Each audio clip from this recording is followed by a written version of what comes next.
Gusto ko lang batiin ng advance happy birthday yung aking tita.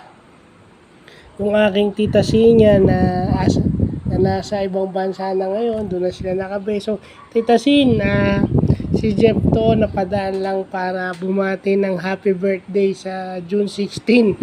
So, baka po makalimutan ko na. And thank you for your greetings on my birthday. Maraming salamat po sa suporta nyo sa akin at lalong-lalo na sa aming magkapatid at lalong-lalo na sa nanay ko. So, maraming salamat po. Although uulitin ko na para akong sirang plaka, si Tito Doy po ay malaking impluwensya sa buhay ko yan. Kasi kung hindi, masasabi ko rin na proud ako na sa kanila ako lumaki. Lumaki ako na under the guidance of Tito Doy. Kasi nadadala ko yun hanggang ngayon. So, happy birthday po ulit in advance and God bless.